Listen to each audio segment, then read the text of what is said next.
So thanks to those three very talented musicians and to the very talented musician who is sitting on the front row who led our littles this morning. All are regular members of our choir, and the choir will be back in worship after the Labor Day holiday. And if you want to sing with all these amazing people, John is standing at this very moment to wave at you and say, we would love to have you sing in the choir.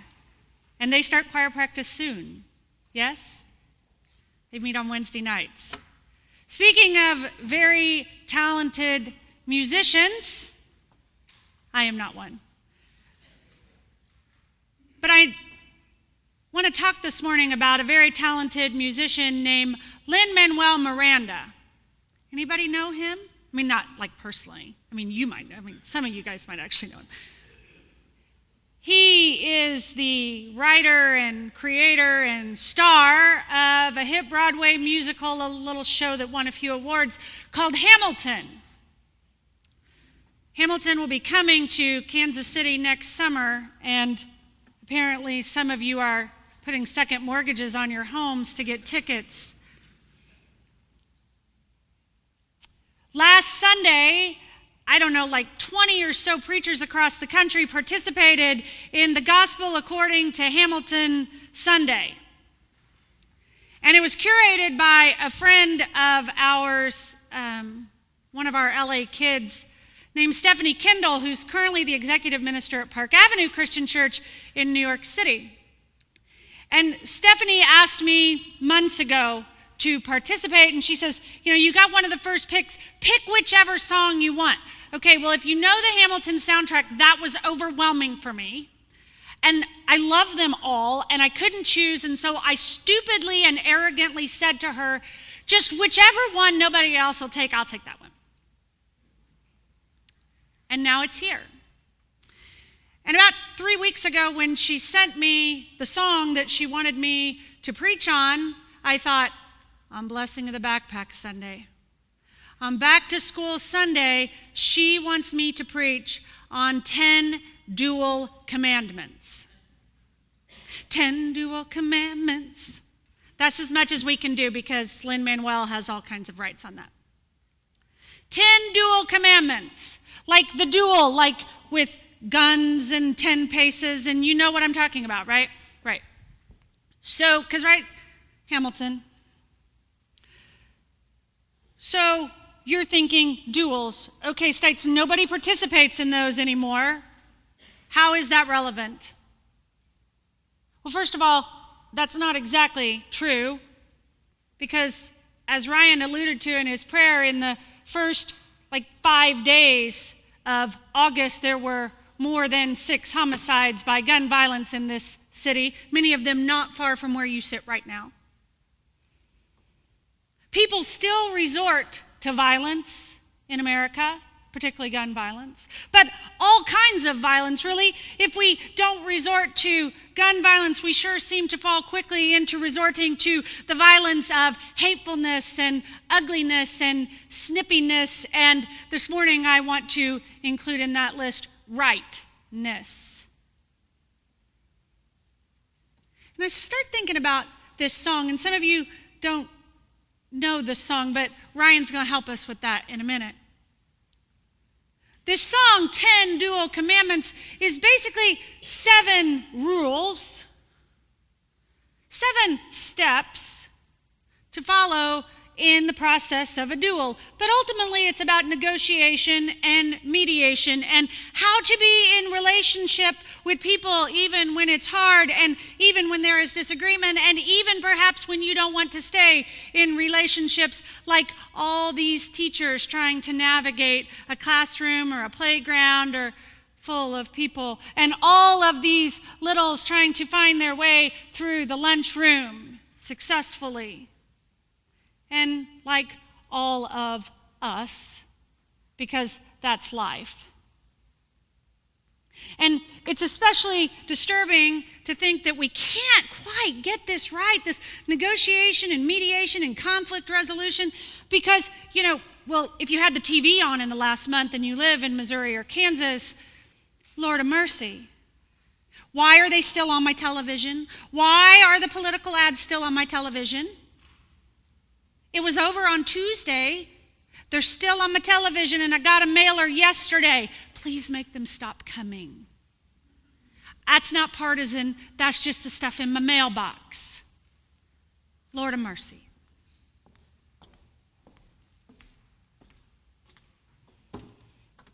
It's apparently, if our littles, right? There's a line in Hamilton early on that says you've got to be carefully taught. Now, some of you are singing that from Hamilton, and some of you are singing that from like My Fair Lady. South Pacific, thank you to the music people in the front row. Whatever it is, right? You have to be carefully taught. What are we teaching? What are we teaching? What are we teaching about how to disagree in healthy ways? The problem is, and you'll understand as Reverend Motter comes to help us learn the lines of 10 Duel Commandments, both for us and for the two guys singing this song in the musical, we don't know when to quit. This might come as a shock to you, but I've never rapped in church before. This well could be the last time as well. This could get us all fired or something, I don't know. Shanna couldn't find a whiter person to do this. Number 1, the challenge, demand satisfaction. If they apologize, no need for further action. Number 2, if they don't, grab a friend. That's your second, your lieutenant, when there's reckoning to be reckoned. Number 3, have your seconds meet face to face. Negotiate a peace or negotiate a time and place. Negotiate a time and place? Like for the duel? Is that what that means?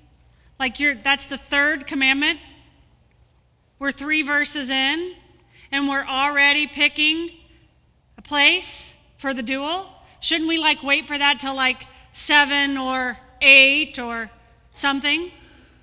I mean, these first 3 commandments, pretty simple, pretty straightforward with these 3 little rules. The first one, did you catch what that was? Apologize. And then accept the apology. Saying I'm sorry doesn't make you weak. It doesn't make you foolish. It doesn't make you all kinds of things. It makes you human. And accepting the other person's apology, that's good too. But the one I think is most important here is always have a wing woman or a wingman, whichever. You got to have a wingman, friends. You got to have a wingman. And sometimes you send that wingman out because, well, some of you are hotheads. And you need this wingman to kind of settle things down for you a little bit, and maybe so that you can negotiate peace. That was what he said first. Negotiate peace. Go on. Number 4, if they don't reach a peace, that's all right. Time to get some pistols and a doctor on site. You pay him in advance, you treat him with civility, you have him turn around so he can have deniability. 5, duel before the sun is in the sky. Pick a place to die where it's high and dry. Stop. I can't take it anymore. That's only 5. And there are 10. And this little song is only number 15 in the 437 of the Hamilton soundtrack. I don't know how many there are. Enough that it took Audrey a month to sing them all over and over and over and over.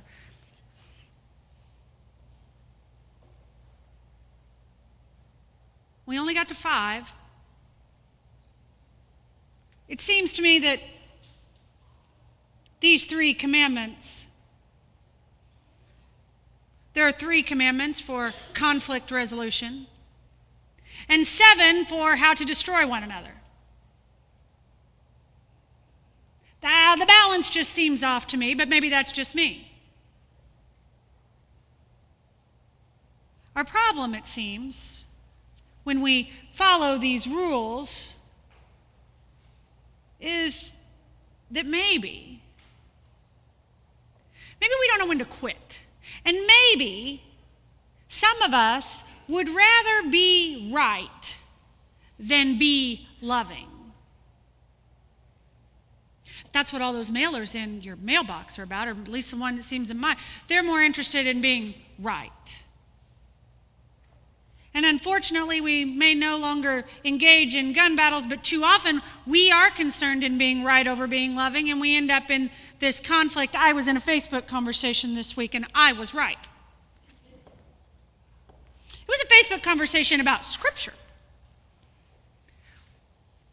And I was right. And I got myself all worked up, tangled up from last week, right, Bill? I got myself all worked up that I was going to be right. And then I thought to myself, you're going to ruin this relationship if you're not careful in your efforts to be right, in your need to win. You ready to damage this relationship in that way? Because that's the road you're going down, sister. And so I had this song in my head, 10 Duel Commandments. Maybe I was thinking about, I let it go. Because I wasn't ready to ruin that relationship just yet. I asked myself, is this going to be worth it? To win? To be right? I read over the summer, a little light summer reading, I read the Autobiography of Eleanor Roosevelt. It's fantastic, and you should read it. So I went back, and I've been rewatching the Ken Burns documentary about the Roosevelts. You know the one? You can get it on Netflix. I was watching about Teddy. You know, Teddy serves 2 terms as president. And then who follows him? Taft. Taft is his best friend. His very best friend. And Teddy, after he leaves office, decides that his very best friend isn't doing a good enough job. He's not doing it right. And so Teddy decides, in his infinite wisdom, he's going to run for a 3rd term. And he ran a total smear campaign. He ran a scorched earth campaign. We wouldn't know anything about those. But he did. He ran one, and it caused terrible, terrible conflict between he and his friend, President Taft. And it was very hurtful to Taft, says Ken Burns. Very hurtful to Taft. So hurtful that he could hardly get out and campaign. Teddy ran as a third-party candidate. You know who became the president? Come on. Thank you. Woodrow Wilson became the next president of the United States. Not Teddy Roosevelt. Not Taft. Was it worth it? To be right? A broken, ruined relationship. A broken, ruined presidency or candidacy. How easy is it to be right?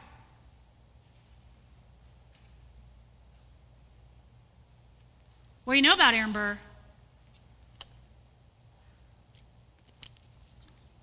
Probably what you know is if you know any of the lines from Hamilton, Burr says, "I'm the damn fool who shot him." You may not know anything else about Aaron Burr. Most people don't, but they know that he's the one who shot Alexander Hamilton. Was it worth it?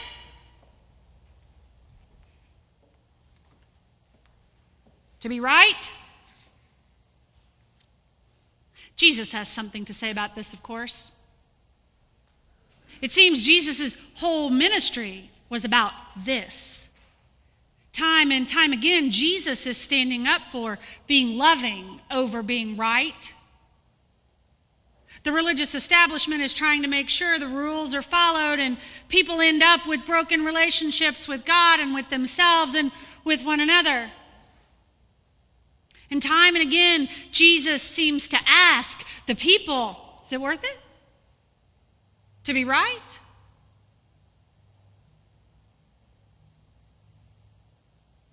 I cut off Reverend Motter too soon, a little bit ago. Because if we let him rap along, he would get to verse 8, which says this. Your last chance to negotiate. Send in your second, see if they can set the record straight. Can we agree that duels are dumb and immature? Sure. But your man has to answer for his words, Burr. With his life? We both know that's absurd, sir. Hang on, how many men died because Lee was inexperienced and ruinous? Okay, so we're doing this. They almost saved it. They almost saved it.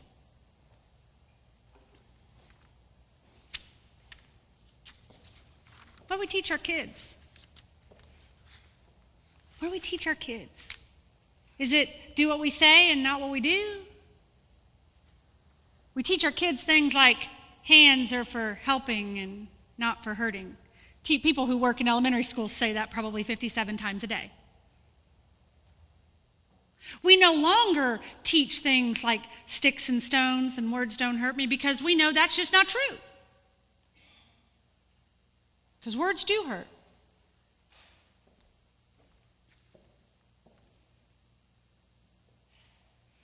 And you know, you need more than a wingman some days. You need to know that you have an entire community of people who love you and care for you and will keep you some days from yourself and to help you be your best self. And maybe, the best thing about this song to use in a Jesus kind of way is just to sing the end, the last few lines. 1, 2, 3, 4, 5, 6, 7, 8, 9. And maybe by the time you get there, you might have settled your rightness down a little bit. And maybe by singing that little song, you might get to 10 and think, is it going to be worth it? Is it going to be worth it? May it be so. May it be so for us. Amen.